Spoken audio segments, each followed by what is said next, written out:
Hello everyone. तो आज की वीडियो में हम स्टार्ट करेंगे प्रागैतिहासिक काल और आदि ऐतिहासिक काल के बारे में, जिसमें हमने पिछली क्लासेस में दो क्लासेस में हमने कवर किया कि हमारे जो प्राचीन भारत है उसके इतिहास की जानकारी हमें कहाँ कहाँ से मिलती है। तो आज की वीडियो में हम स्टार्ट करेंगे कि प्राचीन भारत के इतिहास को 3 भागों में बांटा गया है, जिसमें है पहला प्रागैतिहासिक काल, दूसरा आदि ऐतिहासिक काल, तीसरा ऐतिहासिक काल। तो इस वीडियो में हम प्रागैतिहासिक काल और आदि ऐतिहासिक काल के बारे में पढ़ेंगे। चलिए स्टार्ट करते हैं। पहला है इतिहास। जो हमारे प्राचीन भारत का इतिहास है उसको 3 भागों में बांटा गया है, प्रागैतिहासिक काल, आदि ऐतिहासिक काल और ऐतिहासिक काल। जो प्रागैतिहासिक काल है इसके अंदर कोई लिखित साक्ष्य नहीं था, इसके बारे में जानकारी हमें पुरातत्व साक्ष्य से मिलती है। और जो आदि ऐतिहासिक काल है इसके अंदर लिखित साक्ष्य था, बट उसे ऐसा लिखा कि ना उसे पढ़ा ही नहीं जा सका, ऐसा लिखा था। और ऐतिहासिक काल था जिसके अंदर लिखित साक्ष्य भी था और उसके बारे में पढ़ा भी जा सका। और पिछली क्लास में मैंने ये भी बताया था कि हेरोडोटस जो है वो इतिहास के पिता कौन है, हेरोडोटस।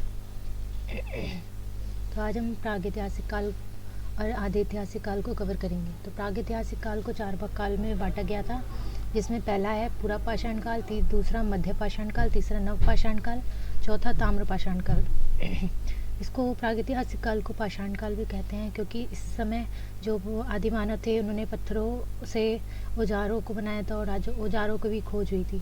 पूरा पाषाण काल ये सबसे प्रारंभिक काल था, जिस समय मानव जो थे वो आदि मानव की तरह थे और उनके जीवन का मुख्य आधार था शिकार करना था, और इसी समय आग की भी खोज हुई थी।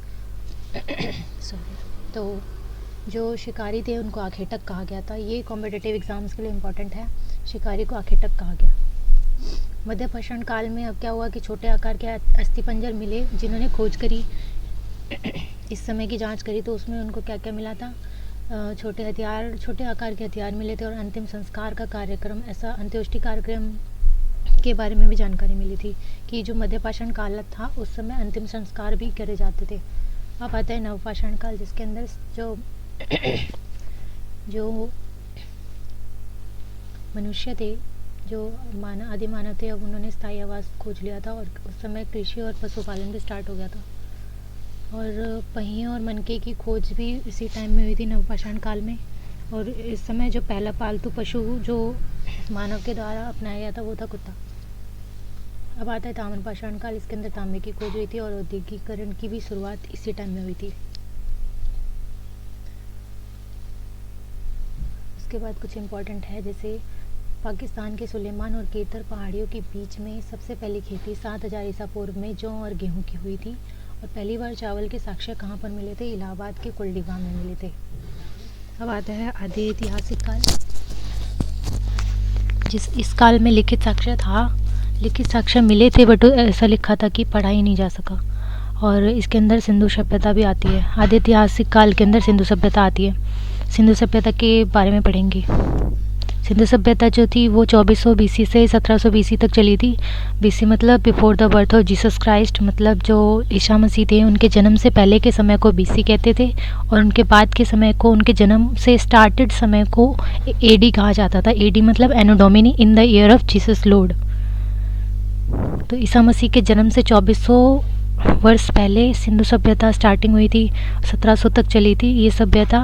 और इस सभ्यता में जो समाज था वो मात्र सत्तात्मक था, मतलब कि जो काम वाम थी वो ज़्यादातर वो जो स्त्रियां थी वो ज़्यादा इसमें इन्वॉल्व रहती थी। और सिंधु सभ्यता जो थी वो सिंधु नदी के तट पर बसी थी, और इसमें सबसे पहले खुदाई जो थी राय बहादुर दयाराम सैनी ने करी थी। 1921 में हड़प्पा शहर की खुदाई हुई थी। इसका नामकरण जो था वो सर जॉन मार्शल ने किया था। सिंधु सभ्यता जो नाम दिया था वो सर जॉन मार्शल ने दिया था। इसका विस्तार जो था वो त्रिभुज के आकार में फैली हुई थी सिंधु सभ्यता। सबसे पहली शहरी सभ्यता थी ये, और ये पश्चिम सीमा में पाकिस्तान के सूद का गंडोर तक दास नदी के तट तक फैली हुई थी, और उत्तर में कश्मीर के मांदा की चिनाब नदी तक फैली हुई थी। पूर्व में उत्तर प्रदेश के आलमगीरपुर तक हिंडन नदी तक फैली हुई थी। दक्षिण में महाराष्ट्र के दाइमाबाद गोदावरी नदी तक फैली हुई थी। इसके बाद आता है ये, इसको एक तरह से चार्ट में बना के दिखा रखा है कि पूर्व में आलमगीरपुर तक फैली हुई थी हिंडन नदी के तट तक और पश्चिम में सूत का गेंडोर तक दाश नदी के तट तक, उत्तर में मांदा चिनाब नदी तक और दक्षिण में दायमाबाद गोदावरी नदी तक। तो ऐसे ये त्रिभुजाकार ऐसे कुछ बना हुआ था जिसमें ये सिंधु सभ्यता फैली हुई थी। इसके ट्रिक है, जैसे स्थलों को याद करने की ट्रिक है sum is equal to add. जैसे स यहाँ से पश्चिम से स्टार्ट हुआ है, स से सूत का गेंदौर, म से मांदा और ए से आलमगीरपुर, डी से दायमाबाद। और नदी को कैसे याद किया, डच है पर, ड से है दास नदी, च से चिनाब नदी और है से हिंडन नदी और पूर्वरा नदी को गोदावरी नदी भी कहते हैं। तो इस ट्रिक से आप याद कर सकते हैं। उसके बाद जो लोथल और सुरकोटडा थे ये सिंधु सभ्यता के उस समय बंदरगाह थे और यहाँ से हमें क्या क्या मिला, यहाँ से उनको अग्निकुंड मिले थे, मनके बनाने के कारखाने मिले थे, सैंधवकालीन घोड़े के अस्थिपंजर मिले थे। मतलब अस्थिपंजर मतलब एक तरह से कंकाल होता है ना, घोड़े के कंकाल मिले थे स्केलेटन। और चावल के दाने भी यहाँ पर मिले थे। बात है कालीबंगन, यहाँ पर जुते हुए खेत और नक्काशीदार ईंटों का प्रयोग किया गया था। अग्निकुंड मिले थे यहाँ पर भी और अस्थिपंजर भी मिले थे। मोहनजोदड़ो को मृतकों और टीला भी कहा जाता है। यहाँ पर विशाल स्नानागार था, मिला है। पशुपतिनाथ की मूर्ति मिली है, नर्तकी की एक कांस्य की मूर्ति मिली है। चनहुदड़ से मनके बनाने के कारखाने मिले हैं। बनमाली से मिट्टी से बने हल का साक्ष्य मिला है। एक तरह से मिट्टी से बना हल मिला है बनमाली से। और मुख्य फसल थी गेहूँ और जौ थी। सिंधु सभ्यता के लोग जो उनकी मुख्य फसल थी वो गेहूँ और जौ थी। और जो ये सिंधु सभ्यता सिंधुवासी लोग थे वो मिठास के लिए शहद का प्रयोग करते थे, मीठे के लिए शहद का प्रयोग करते थे। उस समय मामतौल का न्यूनतम बाट था वो 16 kg था।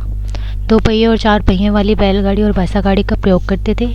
लेखन की कला जो थी वो प्रणाली विकसित हुई थी सुमेरियन की सभ्यता के द्वारा। इसकी लिपि जो थी वो भाव चित्रात्मक थी। ये दाईं से बाईं ओर लिखते थे। इनकी जो पहली लाइन थी वो दाईं से बाईं ओर होती थी और उसके बाद फिर वो बाईं से दाईं ओर लिखते थे दूसरी लाइन। उस समय ऐसे लेख होता था। और ये लोग जो धरती की पूजा करते थे, उर्वरता की देवी मानकर वृक्ष पूजा और शिव पूजा का भी प्रचलन उस टाइम पे था। और जो स्वास्तिक चिन्ह जो हम आज यूज़ करते हैं, जो मंदिर में स्वास्तिक चिन्ह बनाते हैं, वो हड़प्पा सभ्यता की देन है। और ये एक कुबड़ वाले सांड वो उस समय विशेष पूजनीय था। सूती और ऊनी वस्त्रों का प्रयोग करते थे ये लोग। मनोरंजन के लिए मछलियाँ पकड़ना, शिकार करना, पशु पक्षियों को आपस में लड़ाना, चौपड़ और पासा खेलना इनका मनोरंजन का साधन था। काले रंग के डिज़ाइन किए हुए काले लाल मिट्टी के बर्तन बनाते थे ये लोग। और तलवार से परिचित नहीं थे उस समय। तलवार वलवार की कोई जानकारी नहीं थी उनको। पर्दा प्रथा और वैश्यावृत्ति प्रचलित था उस समय। और शवों को गाड़ने और जलाने की दोनों प्रथा प्रचलित थी। गाड़ने की प्रथा हड़प्पा में मिली है हमें और जलाने की प्रथा मोहनजोदड़ो से मिली है। इनके विनाश का कारण बाढ़ था और आग से पकी हुई मिट्टी को टेराकोटा कहते थे। तो इस वीडियो में हमने प्रागैतिहासिक काल और आदि ऐतिहासिक काल के बारे में पढ़ा। तो अगली वीडियो आपके लिए ऐतिहासिक काल के बारे में आएगी जिसमें हम प्राचीन भारत के इतिहास के ऐतिहासिक काल को पढ़ेंगे। Thank you.